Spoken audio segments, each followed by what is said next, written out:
So good day everyone. So today we are going to report the chapter 9 about the tourism impact mitigation. So here are the contents.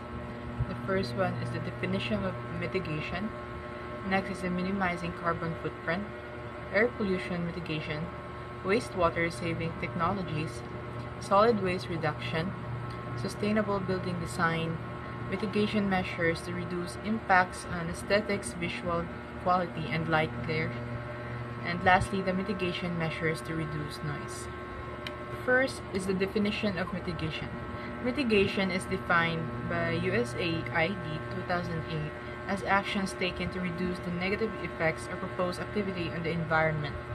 There are three types of mitigation measures, which is the prevention and control measures, compensatory measures, and remediation measures. So, as we talk about prevention and control measures, these aim to avoid or reduce environmental impacts by changing techniques, sites, or practices. For examples, proper setting of water wells or using wastewater treatment system. Next is the compensatory measures. These aim to balance negative impacts in one area with positive actions in another. So, for example, here is the planting of trees, clearing the land for constructions. Next is the remediation measures. These focus on repairing or restoring the environment after damage has been occurred. So, for example, here is the beach cleanup or after oil spills or breeding programs for endangered species. Next is the minimizing carbon footprint. So the tourism industry contributes about 5% of global carbon emissions, with aviation accounting for half of this footprint. To minimize carbon footprint, various strategies are being implemented. Here are the various strategies that are being implemented. The first one is the aircraft manufacturers like Boeing are experimenting with new technologies such as coatings to reduce drag and alternative fuels like green diesel that is made from waste materials. Next is the alternative fuels like biodiesel, ethanol, and hydrogen are being used for transportation. Next is the electric vehicles. Electric vehicles like buses, e-buses, e-tricycles are being introduced with some models capable of wireless charging. Lisad ang mga rechargeable na kanang car. So the renewable energy source like wind and solar power are being harnessed, such as the Bangi Wind Farm in Ilocos Norte. Pwede katong mga windmills. Next is the resorts and hotels that are reducing emissions by providing shuttle services, using energy efficient systems and implementing sustainable practices like biomass boiler and LED lighting. Next is the smart airports and transportation systems that being designed to reduce emissions and improve efficiency. Lastly, the technologies like K-cards, digital thermostats, and tinted windows are helping conserve electricity and reduce emissions.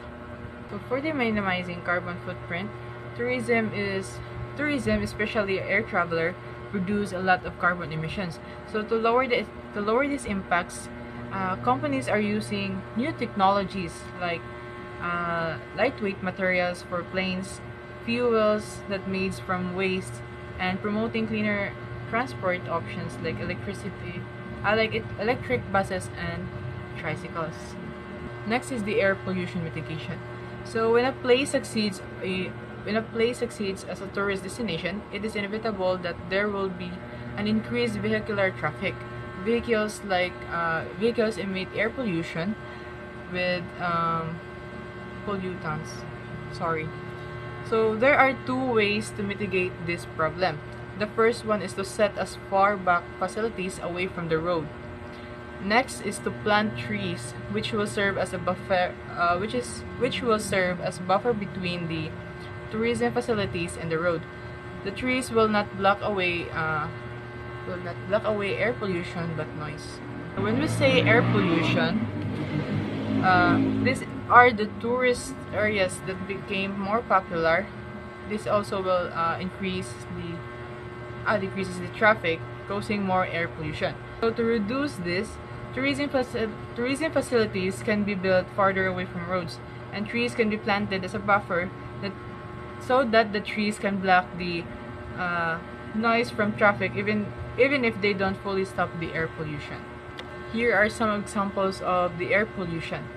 So in Boracay Island, in the Philippines, new hotels are built farther from the main roads and beaches to reduce pollution and noises. There's also the urban parks like Central Park in New York serve as a green buffers. This helps helping absorb some pollution and making the air cleaner for the visitors.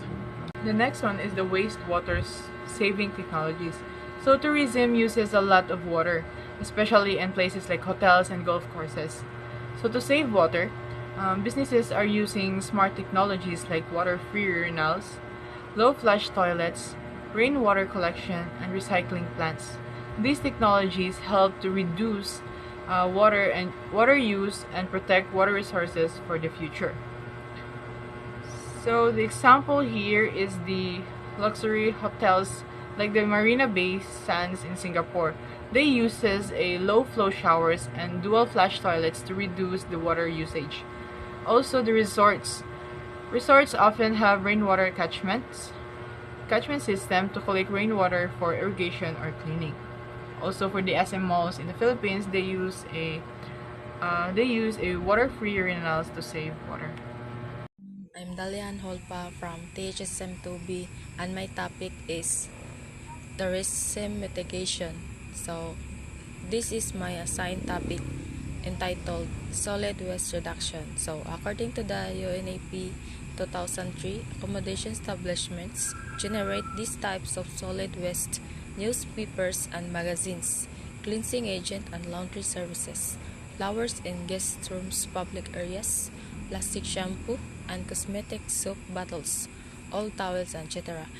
In a word of solid waste, solid waste these are the process of collecting, treating, and disposing of solid materials that are discarded because they are no longer useful.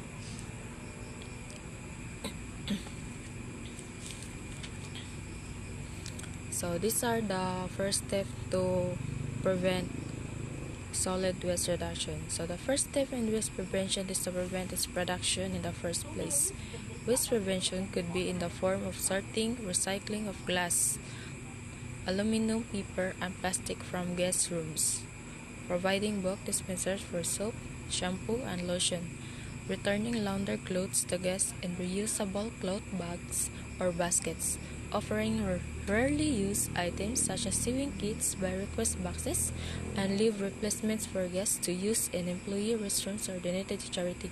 So example, if na kay kanang gamit nga dili na mo magamit, like for example bags or kanang mga baskets, kay you can donate to the charity, kanang the home of kanang mga mga bata nga walay mga ginikanan, kay mas magamit pa na dira sila ha. Then for food and beverage, kay dapat sa hotel, kay for food and beverage service, purchasing guidelines can be established to encourage the use of durable equipment and high quality reusable linens, utensils, dishes, and tableware. And cloth roll towers or hand dryers could be installed to lessen the use of paper products. Unused food could be donated to charitable organizations, like for example, kanang mga pagkaon nga dili na magamit, kay imo na siyang ibaligya or ipanghatag nimo sa pig farms para ipakaon, para dili na mausik ba.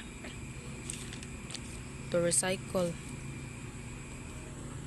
The next is there are 6 types of sustainable building design. So first is optimize site potential. So optimize site potential, paper site selection, orientation, and landscaping and consideration of reuse or rehabilitation of existing buildings and future expansions. So the first one example of this is Costa Rica nailhan tungod sa talagsaon nga biodiversity og lain-lain nga ecosystem. Like ang nasod nagpatuman og mga balaod aron mapanalipdan og mabalik ang mga kalasangan. Una siya ang optimize site potential. Then second, optimize energy use. To reduce energy load, increase efficiency, and maximize the use of renewable energy sources to significantly reduce dependence on fossil fuel derived energy. So, ang optimized energy use, these are the recycling water for irrigation. Involves collecting wastewater from showers, sinks, and washing machines and reusing it to water plants instead using fresh water. So, ang meaning na niya kay kanang imong gikaliguan, dinan mo dapat iyabo. Kay magamit pa na nimo kung mabubo ka sa tanom para dili lang ka magsawsaw og tubig para maka-save ka ba sa kanang bayron nun sa kuryente nana. Then third is protection and conservation of water. To use water efficiently, reduce, reuse, or recycle water for on-site use. So kani siya example na niya kay protection and conservation of water kay dapat kay kanang ang wala nga magamit na pagkaon kay i-donate sa mga kabus para malikayan ang paggamit sa mga tissue. Like for example na niya kay kanang to save water kay kanang dili ka magusik-usik sa tubig para dili mo dako ang bayron nun sa tubig na. Then fourth, optimize building space and material use. The integrated and intelligent use of materials to maximize their value, prevent upstream pollution, and conserve resources. Use and reuse materials in the most productive and sustainable way over the building's life cycle. So example, sa Shanghai Tower, usa ka skyscraper nga nailhan tungod sa enerhiya nga disenyo ug paggamit sama sa solar panels, self-balancing water systems. Then fifth is enhance indoor environmental quality, impacts occupants' health, comfort, and productivity. Involves maximized daylighting, appropriate ventilation, and moisture control. Optimize acoustic performance, avoiding materials with high emissions, and occupant control over lighting and temperature systems. So example lang niya kay it involves creating healthy and comfortable indoor spaces through fresh air quality and the use of solar lights. Lastly, optimize operational and maintenance practices, specifying materials and systems that simplify and reduce maintenance requirements, require less water, energy, and toxic chemicals and cleaners to maintain, and are cost-effective and reduce life cycle cost. Facilities should include meters to track progress of sustainability initiatives, reductions in energy and the use and waste generation. So, example, specifying materials and systems that simply and reduce maintenance requirements. So, first step is using self-cleaning coatings and services to reduce the need for frequent cleaning. Second, selecting durable and long-lasting materials to minimize replacements. So, I am Dalian Holpa from THSM2B and this is my topic. Thank you. So, enhance indoor environmental quality or IEQ. In fact, occupants' health, comfort, and productivity. Enhance IEQ involves maximize daylighting, appropriate ventilation, and moisture control. Optimize acoustic performance, avoiding materials with high VOC emissions and occupant control over lighting and temperature system. So, enhanced indoor environmental quality or IEQ refers to improving the indoor conditions of building to support the health, comfort, and productivity of its occupants. So for example, usa ka opisina nga naay dakong bintana aron makasulod ang natural nga kahayag or kanindot sa hangin. A quiet HVAC system or low VOC vent and personal temperature controls at each desk. Naghatag kini og enhanced IEQ aron makatabang sa mga empleyado nga mahimong mas himsog ug mas epektibo ang ilang pagpanarbaho. So next, optimize operational and maintenance practices. Specifying materials and systems that simplify and reduce maintenance requirements require less water, energy, and toxic chemicals and cleaners to maintain, and are cost-effective and reduce life cycle costs. Facilities should include meters to track progress of sustainability initiatives, reduction, and energy and water use, and waste generation. So, optimize operational and maintenance practices focus on using materials and systems that are easy to maintain. Use less water and energy, avoid harmful chemicals, and save money over time. These practices helps improve efficiency and support sustainability goals. So for example, ang usa ka eskwelahan nagbutang og low flow nga mga grepo. Naggamit sila og LED nga suga ug lig-on nga tiles nga dali ra limpyuhan ug paggamit ang dili makadaot nga panglimpyo. Gigbutang usab ang mga metro aron masubay ang paggamit sa tubig or kuryente. Unya nagresulta kini sa pagminos sa gasto. Next is mitigation measures to reduce impacts on aesthetics, visual quality, and light and glare.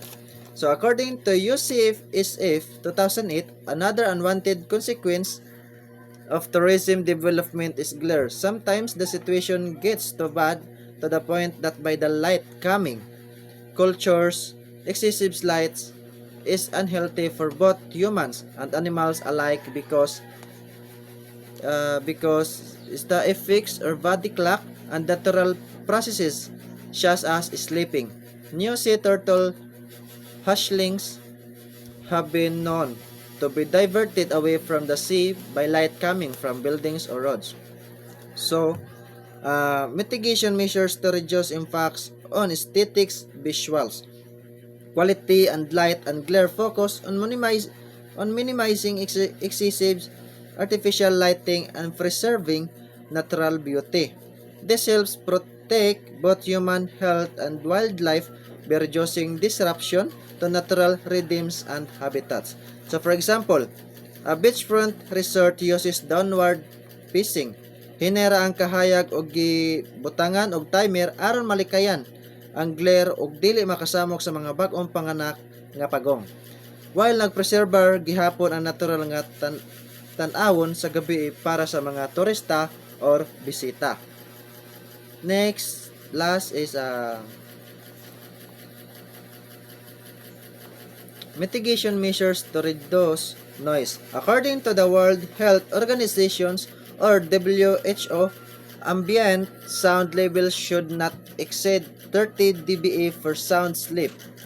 However, in places close to airports, the noise from aircraft taking off and landing exceeds 100 dBA, or NASA, together with aircraft's engine manufacturers has designed engines with larger fans which turn at a slower top speed, reducing noise levels or fuel consumption.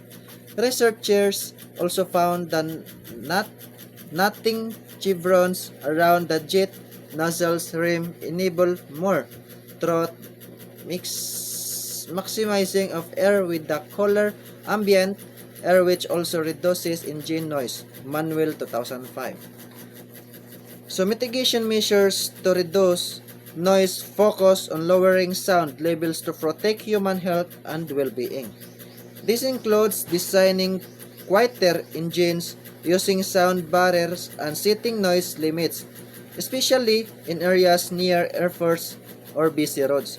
So for example, ang mga airport kay nagbutang og mga harang nga makapahinay sa kasaba og nihangyo sa mga airline nga gamiton ang mas hilom nga mga eroplano nga naay abanting disenyo sama sa dagkong fans og chevrons aron matabangan ang atong komunidad sa palibot aron makatulog og tarong og maminusan ang noise pollution.